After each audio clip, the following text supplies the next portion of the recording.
Hello, my name is Toni Gist, and I'm going to be guiding you through information on cookies and cakes this module. So in FSHN 101, we've been talking about a lot of different characteristics of foods, but to me, this might be one of my favorites. So let's dive in the topic. So we want to know a little bit of history, because who doesn't want to know where cookies came from?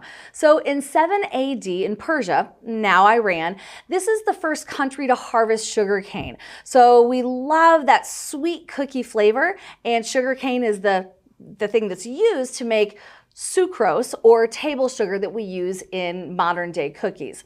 By the 14th century, cookies were common in European cities, and the earliest books for baking cookies came from the Renaissance era. After the Industrial Revolution, a variety of cookies were made, and Europeans arrived in America and brought recipe books with cookies in them. So the first American cookies had names like jumbles and plunkets, but even though those first cookies were more akin to or similar to a shortbread cookie or something like a sugar cookie, with the new railroad system, people added new items into cookies like fruits and nuts. And my favorite, the chocolate chip cookie, was invented by Ruth Graves Wakefield in 1937, and later in 1997 became the official cookie of the Commonwealth of Massachusetts. So states are even jumping in on this. And as we discuss cookies, we want to compare them to and discuss them with cakes. So, jumping into the history of cakes, the word cake is of Viking origin, derived from the Norse word kaka. First made by the ancient Egyptians after humans created or started milling flour.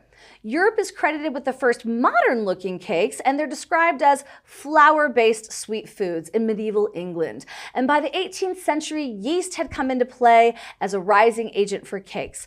And now we use different rising agents for cakes, or we might even use different flours that have rising agents in them. In the beginning of the 19th century, cakes were considered a luxury and only for the high class. But eventually, because of the Industrial Revolution, ingredients to bake cakes were more accessible to all people and became available more or less to all. Well, what is a discussion or a lecture in FSHN 101 without talking about butter cookies? So let's talk about a classic butter cookie with ingredients like unsalted butter, table sugar, salt, egg yolks, vanilla extract, flour, and even sanding sugar. And before you start making the cookie dough, preheat the oven to 350 degrees Fahrenheit. Then line the baking tray with parchment paper.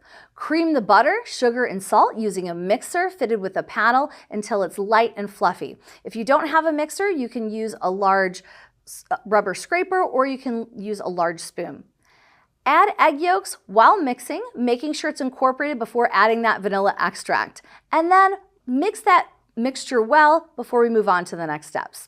Then what we're going to do is shape the dough into a log and wrap it with cling wrap or parchment paper around the outside. Then stick it into the refrigerator or freezer for at least 1 hour. Unwrap the dough and roll it in a tray filled with that sanded sugar, so it's going to be all over that outside. Then cut the dough into even thickness cookies.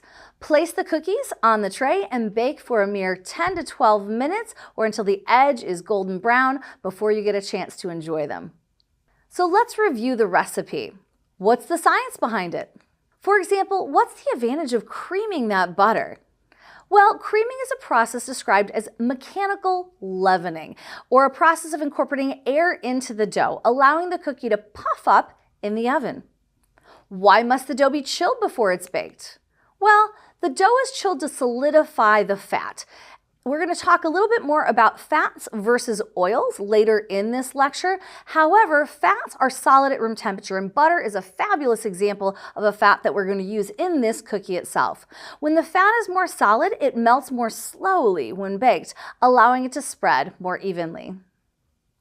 Next, let's talk about my best vanilla cake. So very similar to the cookies as far as its overall taste, but vanilla cake has all-purpose flour, baking powder, salt, castor sugar, large eggs, unsalted butter, full-fat milk, vanilla extract, a little oil, either vegetable or canola oil, and obviously we need to bake them in our cake pans. So we've also got vanilla buttercream frosting that we want to put on this delicious cake. And the buttercream frosting calls for 2 sticks of unsalted butter, vanilla extract, powdered sugar, as well as a little bit of milk. As we continue on to talk about the vanilla cake, before making it, preheat the oven to 350 degrees Fahrenheit. Just like with the cookies, we want to make sure the oven is at the exact right temperature before we place these desserts in for baking. Next, we're going to grease the cake pans with butter, and we're going to tap a little flour in that pan. That's going to prevent sticking of the cake in that pan itself. Then in a large bowl, mix the dry ingredients, the flour, the baking powder, and the salt. In another bowl, beat the eggs, either using a stand mixer, hand mixer, or whisk, and then slowly add in the sugar. Continue beating until the eggs triple in volume. And while the egg is beating, combine the milk and butter in a pan and heat it to melt the butter without letting the milk boil. If the milk boils, what we'll have is we'll actually denature the proteins in the milk, and the milk will become a little more solid. So again, we want to make sure that temperature is just right, or else it can ruin the cake itself. Next, we want to add 1/3 of the dry ingredient mixture to the whipped egg and mix until it's incorporated. Then add the rest of the dry ingredients and mix until it's all mixed together. Be careful though not to overmix. This can actually cause an issue with the final product. Then pour the milk butter mixture, vanilla extract, and oil into a small bowl. Add 1½ cups of the egg batter and mix that until smooth. Add this mixture back into the egg mixture slowly and mix gently. So we've got a little bit of back and forth, but there is some science behind this. We also want you to scrape the sides using what we call a rubber scraper. And we want to make sure that all the ingredients are combined. Mix for another 10 seconds. Again, do not overmix. Now on to pouring and baking. Pour the batter into the pan that's been prepared. Tap the pan on the counter, just kind of go pip, pip, tut, tut, and then bubbles will come out of that liquid. What we want to do then is bake for 30 minutes or until golden on the outside. Remove it from the oven and let it cool for 15 minutes before taking it out of the cake pan. Cool it on top of a cooking rack upside down, and what that does is it helps even the dough. But we can't forget about the vanilla buttercream on our cake. What we want to do is cream the butter by beating it with a paddle attachment in stand mixer until the color changes from a yellow to an almost white. We want to add powdered sugar while we're mixing slowly until it's all incorporated. Then mix the buttercream until it's fluffy. If the buttercream is too firm, add the vanilla and milk just a little bit, like drop by drop by drop, and we're going to beat for 30 seconds. We can then decorate the cake with this delicious buttercream. If you have any left over, you can put it in a Ziploc bag and put it in the freezer for later use. So, with the vanilla cake recipe, what is the science behind it? What's the purpose of beating those eggs? Well, beating the eggs allows air to get in that dough. Aerating the dough is going to result in a fluffier cake. What happens when the dough is overmixed? You might have heard me say, don't overmix, don't overmix. Well, if we're overmixing the dough, it can cause the air that is trapped inside the dough to leave, resulting in a more flat cake, which is a little like, not nearly as delicious in your mouth. So what's the chemistry behind the lipids that we use in a cake versus in a cookie, for example? Well, the cake is going to utilize more oils. Like we mentioned before, we have lipids that we're going to have in our baked goods that we're discussing. Those lipids are in the form of what we call a triglyceride. It has a glycerol backbone and 1, 2, 3 fatty acids. That's why it gets its name, a triglyceride. The triglyceride can vary in chemical composition. If those fatty acids have more unsaturations or double bonds, then ultimately it's going to be more liquid at room temperature, or it's going to be referred to as an oil. So oils are more liquid at room temperature.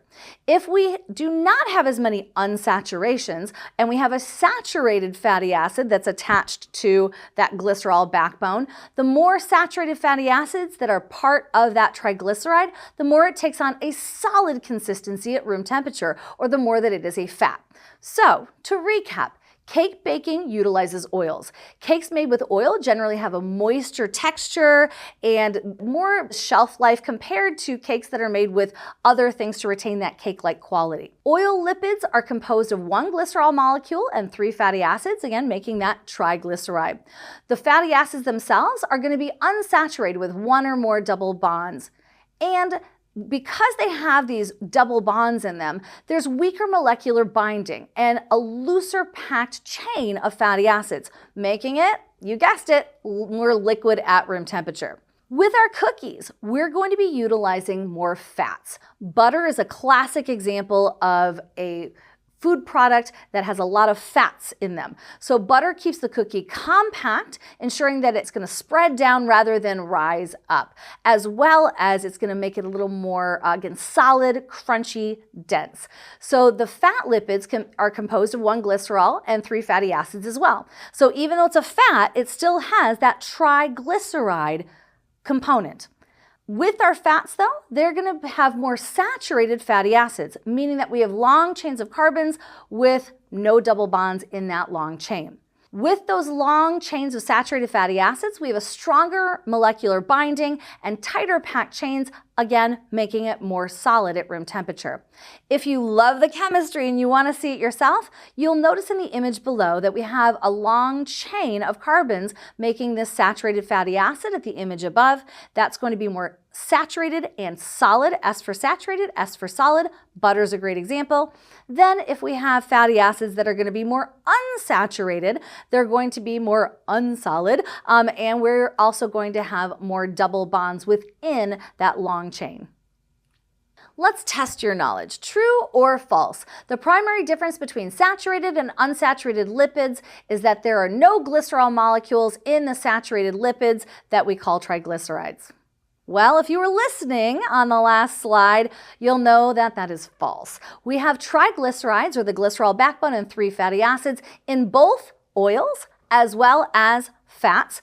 The main difference is, what do those fatty acids look like? Are there more saturated fatty acids in them, or are there more unsaturated fatty acids in those triglycerides? As we continue to discuss it, fats versus oils, like I said, it comes down to that fatty acid. If you want to see the triglyceride in all of its glory, here you can see the glycerol backbone with 1, 2, 3 carbons on the left side, and then we have those 3 fatty acids. You'll notice that the 3 fatty acids I have in this image vary in their composition. They vary in the number of carbons that are associated with it. So you'll notice the top fatty acid has the least number of carbons, it's the shortest. They also vary their number of double bonds. So you'll notice that the top fatty acid has no double bonds in it. The second fatty acid, or the middle one, has 1 double bond in it, or it is a monounsaturated fatty acid. And then the fatty acid at the bottom has multiple double bonds, or it is a polyunsaturated fatty acid. Something else that we have not discussed in this module is the type of bond is going to have an impact on the solidity of the triglyceride itself as well. So we have cis double bonds, which look like little boats, just like you can see here, or it looks like, again, a little square hat, or we have trans fats. And because a lot of the trans fats are being phased out of foods in production right now, we're not going to discuss that in as much detail when we're talking about our cookies and cakes. But you can investigate it on your own if you're interested in trans fats or hydrogenated fatty acids. Again, they have a different shape of that bond. So let's investigate the nutrient components of cookies. And you may notice this is a really big portion size. So for example, let's just say this portion size is if you're sitting down and you're just mindlessly eating cookies while you're watching TV. You can easily consume 1,078 calories without even really realizing it. 250 grams is not that much if you're not paying attention. So my moment today, as far as a teacher is concerned, is pay attention to your portion sizes, and we'll show you a more realistic portion size later. But this gives us something to really think about and really investigate. When we look at our nutrient components of cookies, we have some essential nutrients in our cookies. For example, we have some fat as well as some carbohydrates in our cookies themselves. Again, the fat is going to be coming from either shortening, which can be an ingredient in cookies, or we can use butter, which we've talked about in our ingredient list. We also have a lot of sugars in our cookies, and the sugar adds sweetness. It makes the dough a little soft, a little easier to kind of roll into a ball itself, but we've got a situation where we don't necessarily want to overconsume that sugar. So we don't want to have the 250-gram portion size. Something that you may not realize is, for example, a cookie like a chocolate chip cookie or other types of cookies may have what I say is ample sodium. So you might not think about sitting down and having a number of cookies being a problem with regard to sodium or salt intake. However, you'll notice here that you can consume over 50% of your recommended amount of sodium in a day if you're consuming cookies that do have that sodium or that table salt as an ingredient to give it that added complexity. We also have protein in our cookies. Eggs is a major source of protein in these ingredients. We also have vitamins and minerals. So you'll notice in our cookies they do contain calcium and a little potassium. We also have a little vitamin D, very, very little, but we do have some iron in there. Other components are things like cholesterol, and we don't want to overconsume cholesterol either because this can lead to high levels of blood triglycerides as well as high levels of blood cholesterol. Next, let's compare it to the nutrient components of cake. I know that a lot of people don't sit down and eat like a whole entire cake, so this is a more realistic portion size with that cake. So when we're looking at our piece of cake that's 76 grams, we have carbohydrates. Like the cookies, there is a little bit of starch in there in the form of flour. We also do have sugar in the form of table sugar, and just to continue the conversation, table sugar can be referred to as sucrose if we're talking about it in its scientific name. We also have lipids in our cake itself. The cake is going to have both fats, which are solid at room temperature a lot of times, like butter, or they're also going to have things like oils, which are going to be ingredients like canola oil or another cooking oil. In our cake, we also have proteins, and the proteins come from milk, they come from eggs, we even have some protein from the flour itself.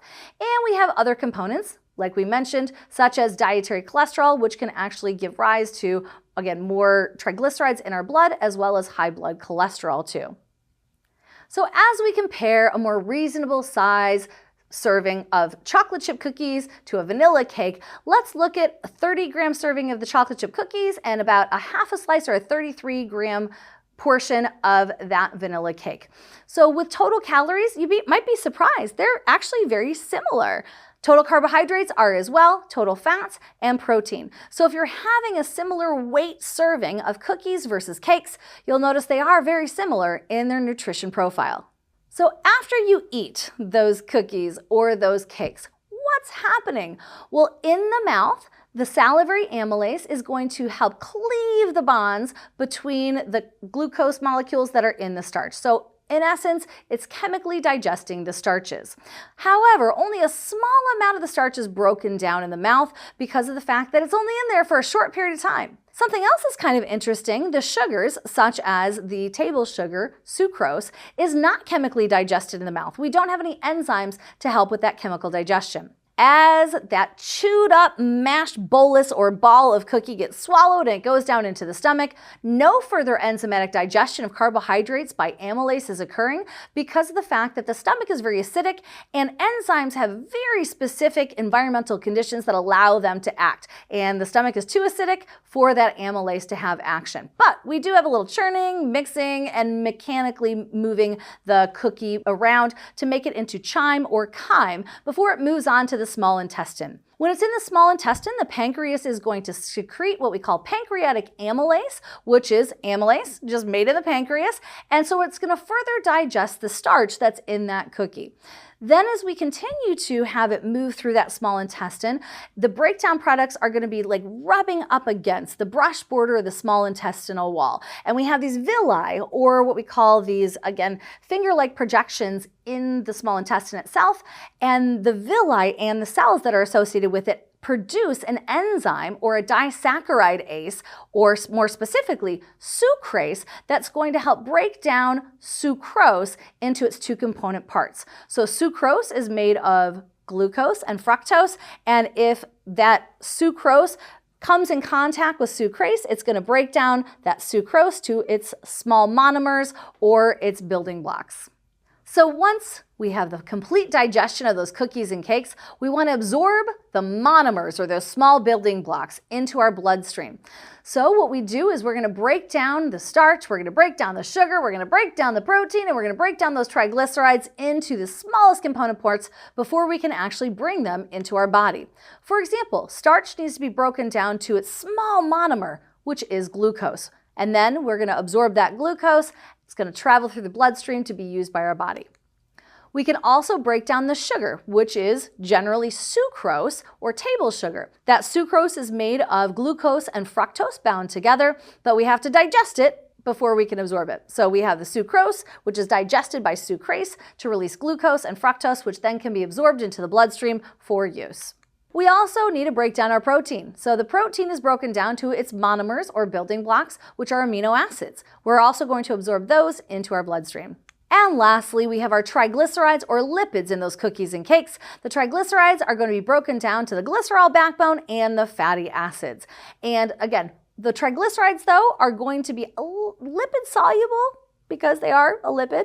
So ultimately, they might have a lot of their components absorbed into what we call the lymph system. The lymph system is more generous, or more forgiving, or more allowing of things that are not 100% water soluble to move into it. And so we can then distribute the breakdown products of the triglycerides using that lymph system a little bit better. We also have some water, especially in the cake itself. So the more water in the dough, like a cake batter, the more water there is to absorb, which makes sense. But if we're talking about water absorption, fun fact, if we have an increase in protein from gluten, this actually increases water available for absorption. And even though we're talking about the science behind the desserts, you may have also heard me say that we don't necessarily recommend that you sit down and have a big old plate of 1,000+ calories of cookies. And we also are showing you that there are some negative health associations with consuming these things. So there's this what we call a duality of the dessert. And as a result of the sugar's role in weight gain and possibly the obesity epidemic, the relationship surrounding sweet foods has become very complex. So for example, an average American consumes 20 teaspoons of sugar a day. You might be like, oh, that's not a terrible thing. However, the American Heart Association recommends 6 teaspoons for women and 9 for men. So we have double or even more than triple the recommended amount that we might be consuming on an average day. And sugar is expected to be avoided in everyday normal life. However, it plays a very important role in a lot of cultural celebrations. For example, sugary baked goods are often used to celebrate the biggest moments in one's life, such as birthdays, weddings, cultural holidays, graduations, and funerals. And if you've ever gone to one of these events and let's say Grandma Sally has made the cake and you're like, no, I'm good, I don't need any cake. They're like, no, try Grandma Sally's cake. She worked so hard on it. There's even some social pressure if you decide that you don't want to have it. No other food at a lot of these holidays has as much social pressure to consume it as these desserts. This contradiction between avoiding sugary goods most days and their integral connection to celebrations by cultures around the world on other days can lead to a very complicated relationship with food, especially from a young age on. Contradictions like these are often a big reason why education on nutrition is so important, and understanding self-efficacy when it comes to making healthy choices is even more important in everyone's daily life. Well, it wouldn't be a discussion about a food unless we talked about the moisture content, because this lets us know, hey, what's going on with that food, as well as, how long can we have it safely? So cookies have a water content of 6%, although this can vary based on how hard or soft the cookie is. So there can be a range. Softer cookies generally have a higher moisture content, while harder cookies have a lower moisture content, and the harder cookies also have a longer shelf life. So you can kind of see where this is going. The ideal moisture content of cakes is generally between 25 and 30%, so much higher moisture content compared to the cookies itself. The flour to liquid ratio of the cake batter, the baking temperature, and the baking time are all very important factors in achieving the correct moisture content. So start to think about, if it has more liquid in the batter, what would this do to the cake? If we rose the temperature of the cake baking, what would that do to the cake? If we baked it longer at this higher temperature, what would that do to the cake? So think outside the box and really start to understand how science does play a role with regard to the creation of some delicious desserts for yourself. With the water activity of different types of cakes, again, cake is not cake is not cake. We have some cakes that are very high moisture cakes, like carrot cake, for example, where we have 0.9 to 0.95 as its water activity measurement. Then we have a more traditional yellow cake, a white cake, a chocolate cake, or a layer cake, where it might have 0.8 to 0.89 as far as its water activity. But then we have a Christmas staple in some households, these fruited cakes where you've got dried fruits, and we have a much drier cake itself where the water activity might be as low as 0.7 to 0.79. So cakes are generally considered what we refer to as intermediate moisture foods, as they fall into like this range of the proper moisture content. In cake, water activity is influenced by the ratio of water to other soluble materials, and the soluble materials can include salt and sugar. These things are going to lock up the water, which reduces water activity. However, you might think, oh, cakes have a lot of sugar, so this is good. But salt is actually 11 times more effective at lowering water activity compared to that table sugar or that sucrose. But what I want to know is, what's the shelf life of my cookies? If I bake them, how long can I safely keep them on the counter before they go bad? Baked cookies can last about 8 to 12 months frozen. And the reason I bring that up first is if you're someone like my sweet grandma Helen, who has passed away, she used to bake cookies once a month, but she'd bake a big old batch of cookies. And then what she would do is put them in freezer bags and put them in the freezer. So when myself and my siblings would come and visit, Grandma would pull out a few cookies, she'd place them on a plate for us, and oftentimes we'd still eat them frozen because they were so delicious, but sometimes you can just put them in the microwave to warm them up a little bit. So if she made a big batch of cookies, she wouldn't be tempted to eat that whole entire large batch of cookies, nor would we feel compelled to eat them all, even though we wanted to, because they were put away in a safe space. So you can keep them frozen for a little while. If we have them in an airtight container on the countertop, sometimes people have different cookie jars, they can last about 2 to 3 weeks. With cookie dough, though, that's a little bit different. Cookie dough can be stored in an airtight container for about 2 to 4 days if it's refrigerated. Obviously, we don't want cookie dough on the counter. No cookie dough on the counter. But in the refrigerator, 2 to 4 days. They can last for around 2 months if frozen. So what you can do is you can even make a big batch of cookie dough and then ultimately freeze a component of it, bake some of it, and you can have the dough as well as the baked cookies in the freezer itself. How about cake? What is the cake storage and shelf life timeline? Well, cake can be stored for 3 to 7 days at room temperature. Like we noted before, it may vary on the type of cake. So if you're choosing something like a higher moisture carrot cake, I would encourage you to keep that one in the refrigerator itself. You can store for 7 to 10 days in the refrigerator if it's going to be a traditional chocolate, vanilla, white cake, something like that. And if you decide that you want to keep your cake longer because you can't eat it all in 1 week, it can last for 6 months in the freezer. This can make some other cultural complexities because a lot of individuals in the United States, if they get married, they like to take their wedding cake, put it in a container, and freeze it for a year. And on their 1-year anniversary, they go and they take out some of the cake and they eat it. Well, you might want to make sure it's in the deep freeze if that happens, or choose a lower moisture cake just to minimize the likelihood of you getting sick on your 1-year anniversary. If you box cake mix and you've got it on the counters and you haven't made it yet, that can last for 6 to 12 months. So make sure you check the expiration date of some of those box cake mixes that you have in your cupboard. And if we're going to talk about the ideal cake storage methods, if we've unfrosted cake, you can cover it in a plastic wrap until it's ready for use. If you have frosted, it's encouraged that you use a cake dome to prevent different microorganisms from falling onto that cake itself and potentially growing. Keep the cake out of direct sunlight to avoid melting or discoloration of the cake or its delicious and beautiful frosting. So you may have heard me talk about food safety. We want to make sure the cake is safe. We want to make sure the cookies are safe. Well, what does that mean with regard to microbial activity? Well, we do not want to consume raw batter or dough made with unpasteurized eggs. It can contain bacteria that may cause foodborne illness. Oftentimes, people don't think about the fact that flour actually has some bacteria in it that can make us ill. Flour can have E. coli in it and salmonella. So the flour itself needs to be baked, not just for deliciousness, but also for food safety. Additionally, like we've mentioned in previous modules, we want to cook the eggs to the proper temperature, or else you could expose yourself to a number of microorganisms as well. Ready-to-eat cookie dough uses ingredients that are already pasteurized or even heat treated. So if you go to the store and you buy like cookie dough bites, or if you have an ice cream that has cookie dough in it, not to worry, that one has already been taken care of with regard to the microorganisms to help minimize the likelihood that you may become ill. They've used some high temperatures to kill those bacteria. Some common contaminants in commercially made cakes are things like the ones that are listed here. We've got a number of them. So we have Bacillus, Aeromonas, and so on.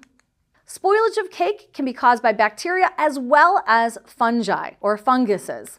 So we've got a list of bacteria here that can cause issues, as well as a list of fungi. So you do want to make sure that you're paying attention to how you're making your batter, how you're storing it, as well as how you're taking care of your cooked cakes, as well as your baked cookies. And no one likes to talk about hospitalization. However, with high sugar intake, this leads to an increased risk for developing type 2 diabetes. Over 128,000 diabetes-related hospitalizations occur yearly. So if you were the person who's sitting down and having those 1,000+ calories in cookies, mindlessly eating in front of the TV, and you have uncontrolled type 2 diabetes, this could cause some real significant issues. We also have issues that are more simple in nature initially, but can become more complex, like increased or accelerated cellular aging. Consuming sugar releases a substance that causes cells to structure and harden in a way that is not going to be beneficial for long-term health and well-being. If you're going to consume cookie dough and you're going to be making that cookie dough with raw eggs that have not been pasteurized, you could consume cookie dough that has salmonella or a list of other microorganisms. 26,000 or more people are hospitalized by salmonella infections every year. So even if you yourself haven't had an issue in the past, that doesn't mean that other people don't, and that you shouldn't take precautionary steps to make sure that you don't in the future. We also have problems with cake consumption. Sorry to say, but cake is extremely calorie dense. The more calorie dense foods we consume, the more we're likely to come down with what we call obesity, or again, an increase in body adiposity. So that increase in body adiposity or adipose tissue, especially in the central area, can cause some major health issues. Obesity puts someone at risk for a lot of deadly diseases. So let's discuss it in more detail. With obesity, it's a multifactorial disease caused by both genetics as well as lifestyle factors that synergistically are going to cause this complex situation. Sugary baked goods can lead to conditions such as high blood pressure, as well as insulin resistance, and make someone more likely to develop type 2 diabetes, as well as increase the likelihood of complexities associated with type 2 diabetes.